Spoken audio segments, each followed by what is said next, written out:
this combined 37 and 38 convocation ceremony of our beloved university, the River State University in Polo, Port Harcourt.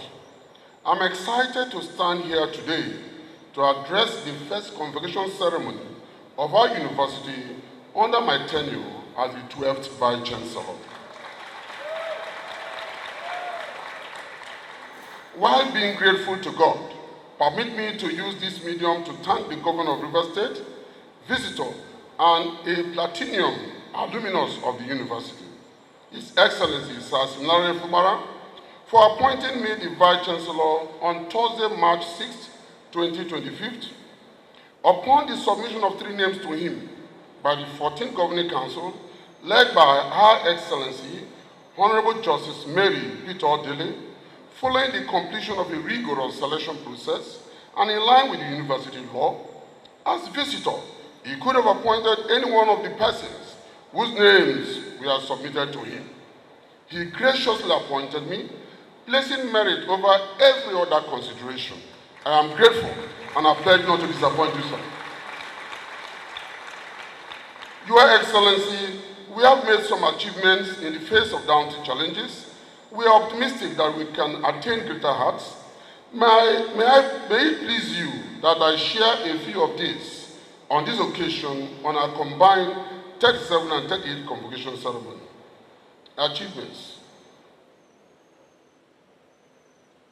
As a university, we have achieved a lot since the last convocation ceremony, but I will just highlight a few, especially what we have been able to do since March 7, 2025, when I took over the reins of leadership. Student performance and success.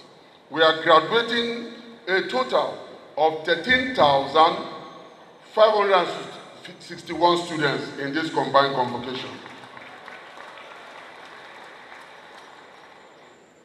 157 of them had first class, 2,594 of them got second class upper, and for us, that indicates great performance. Access to hostel. Students are now sure that they can access hostels on the eve of school resumption. While we are unhappy that we are unable to get hostel accommodation for most of our students, given that we have less than 4,000 bed spaces in the face of 40,000 students, this achievement means a lot to us. Those who we can accommodate no longer need to wait for months after resumption to move into the hostels with the attendant negative consequences. Accreditation success. All our programs have maintained or attained full accreditation from the National University Commission and professional bodies. Out of our 74 programs, 65 are full accreditation and 9 are resource verified. For this year's accreditation exercise, we presented 15 programs and they've all performed very well, given the exit reports by the accreditation panels. All our 20 programs that require professional accreditation, such as those of architecture, MBBS, nursing, engineering, all have been accredited. We are very thankful to His Excellency for promptly releasing funds for the exercise. Institutional reforms. We are undertaking to ensure that our university operates as a world-class center of learning with calendar certainty and result integrity.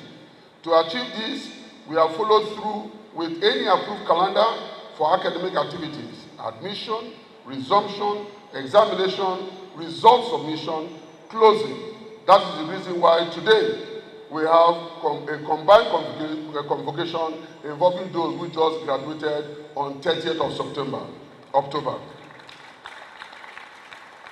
Also, we have introduced the sequential auto result presentation, which have made it possible for our class of 2025 to have their results approved within a month after their final examinations. Worthy also to mention here is the innovative student sponsor account on our portal that have enabled parents, guardians, and sponsoring organizations to monitor their children, wards, and beneficiaries. and conduct activities on behalf of them on their portal. No more fears of waiting resources on fake students or not knowing how your child, ward, or sponsorship beneficiary is performing to justify the sponsorship. Staff promotion. We have ensured that staff are promoted as I went due.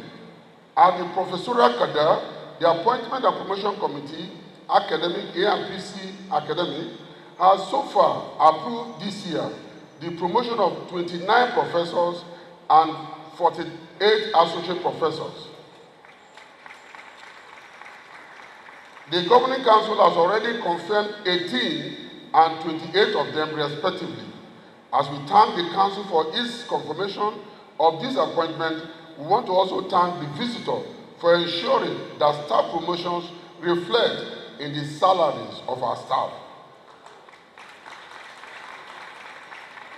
For October and November 2025, the cost implication is 191,897,626 naira 57 kobo. Annual retiree send-off ceremony. We conducted the first university-wide send-off ceremony for 74 staff, both academic and non-academic retirees of the university, on Monday, October 6, 2025. In an elaborate ceremony, their distribution is as follows: 11 teaching staff, 51 non-teaching staff, senior, and 12 non-teaching staff, junior. Annual health examinations and monthly workout for life exercise. We conducted it is now compulsory for staff members to undertake annual health examinations to ascertain their state of health. As staff are reminded during their birthdays to go for free medical checkup at our health services department. This is an offshoot of our monthly work for life exercise, during which we undertake a variety of exercise alongside having brief lectures on topical issues on health. Staff development. We have organized several staff capacity enhancement trainings, workshops, and seminars, while also funding the attendance of external ones. Given the need to meticulously plan, implement, and evaluate staff development, we have put in place a Directorate of Staff Development. Departments and faculties now organize conferences as a regular routine, encouraging research, cross-fertilization of ideas, publication, and a robust economic environment. Specifically targeting the leadership of the university, we held a Renaissance retreat for principal officers, provosts, deans, and directors few months after my resumption of office, June 4 to 7, 2025. One of the outcomes of that retreat is our proposal to organize an endowment fund now before the council as an additional means of raising funds and attracting professorial chairs for the university. Smart University. Building on the vision and aspirations of our founders, we have accelerated moving our university to a smart one where everything will be digitalized. Your brochures are being digitalized. That's why you don't have copies right now. Thank you. Critical to this will be access to internet facilities, which we have started work on, with the administrative building being the first beneficiary as we roll out across the rest of the university in the coming year. With support from our information and communication technology partner, SYMFONI, a part of our ICT center has been remodeled for us to use as a creative academy, a tech and innovation hub, equipped with tech facilities with various levels of competence development.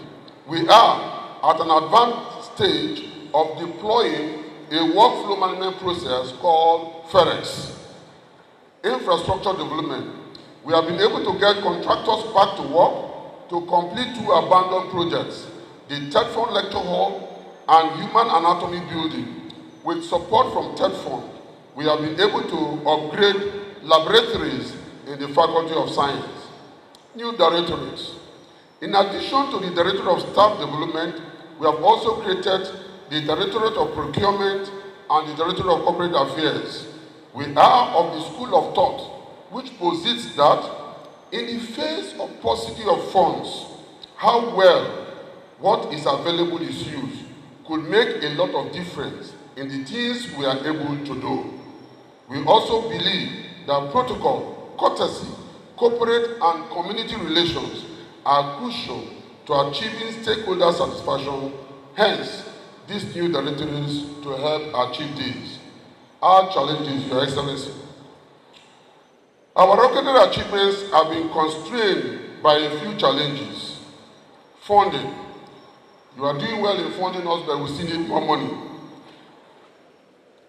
I thought you would clap for that, asking the visitor to give us more money. This continues to be a major challenge that limits our ability to meet our targets. We trust that the visitor will continue to strengthen us in this area. He demonstrated this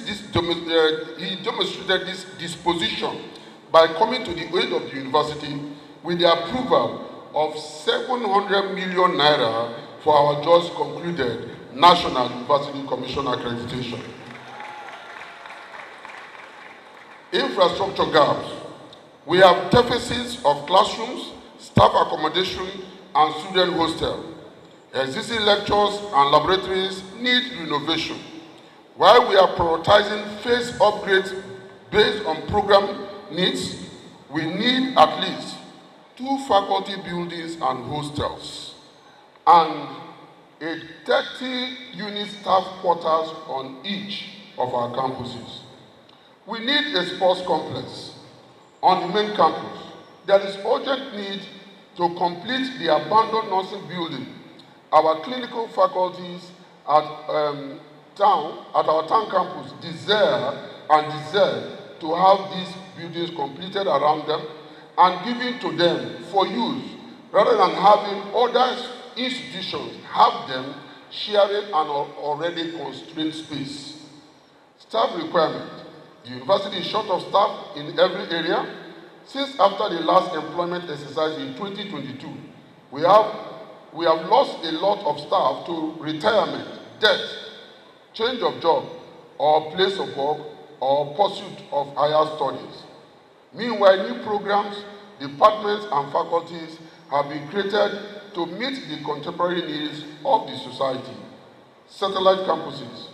The university has satellite campuses, 3 of which are located at Awoda, Emoha, and Eche, housing the faculties of humanities, social sciences, and agriculture. Apart from being a drain on our limited resources, no single additional facilities has been provided since when they were commissioned in 2022. While we